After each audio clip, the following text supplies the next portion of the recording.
After enjoying the first Tom and Jerry game by this developer on the PlayStation 1, I decided it was time to see their next title would be. Worth checking out too. Sadly though, after about 30 minutes in exploring all the game's content, I could say without a doubt, Tom and Jerry in War of the Whiskers is just another generic fighting game that lacks content, has atrocious load times, graphical glitches, and a low budget to make it all. The game could have been good, but alas, it's nothing special.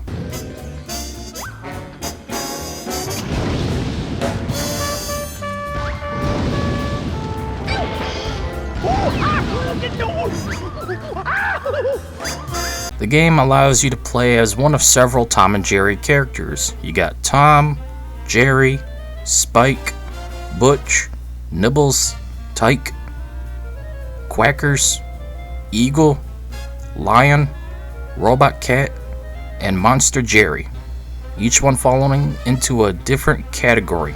There's 3 of these.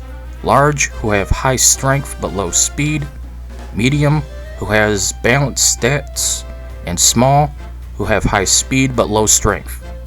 So be careful who you choose, especially in verses with multiple characters.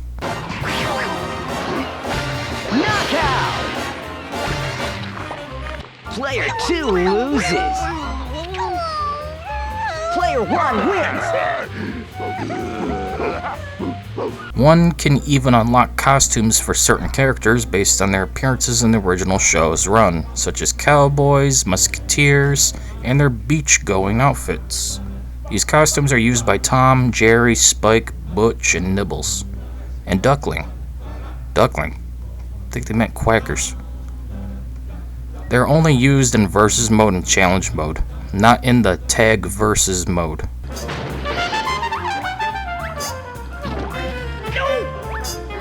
Knockout! Tom loses. Jerry wins! The 3 game modes to play are fundamentally the same. You just beat the opponent up till their health bar is gone. But challenge mode is where you have to do certain things to get each character and costume.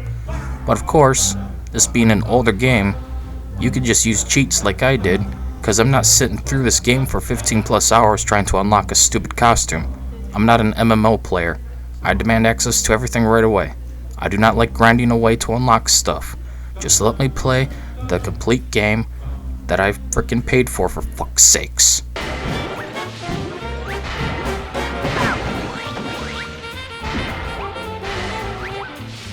Ready!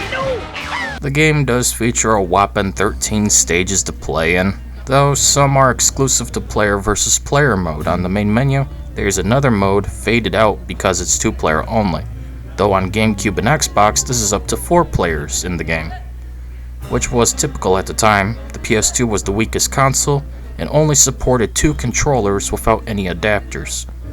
Barely any game supported more than 2 players if they were multi-platform games on the PS2. So are any of these stages good? Yeah, actually kind of, yeah.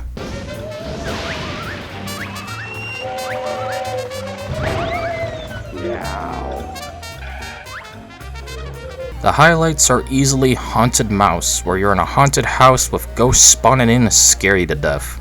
That sinking feeling takes place on a rocky boat that gets attacked by a kraken occasionally.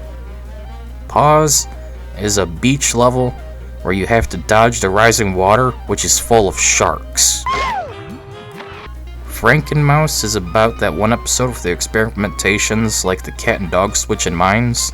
The whole level is a hazard of electrocutions. Then there's Luncheons and Dragons with a medieval setting, perfect for the musketeers outfits, and a dragon attacks at random, burning anyone in his way. Player 2 loses. Player 1 wins. Of course, this is just some of the stages. There's others, but they're nothing special. Overall, not a bad selection. Just wish the combat wasn't so shallow, repetitive, and there were more characters. I mean, even the original show had plenty of options. Where's Muscles, Toots, Toodles, Topo, Uncle Pesos, you name it. It sucks there's not more iconic characters and lesser ones. After all, who wanted to play as RoboCat from that one sci-fi short anyways?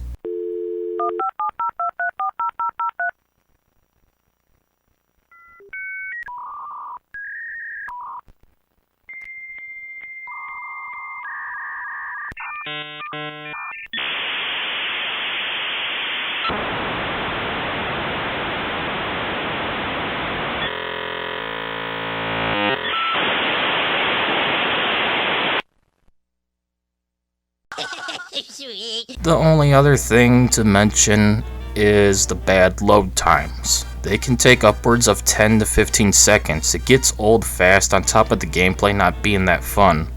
Maybe this is just the PS2 version issue? Maybe the GameCube and Xbox have more content, let alone better load times?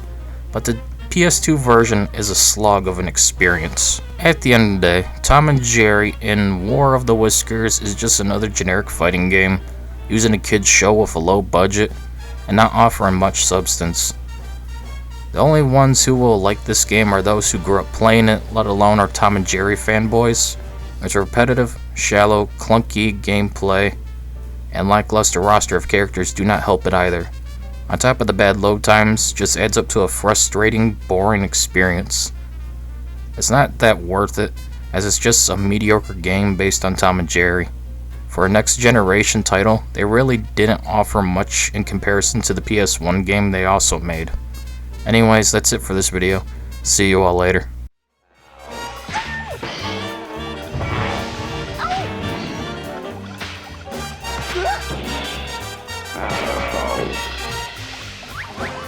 Oh.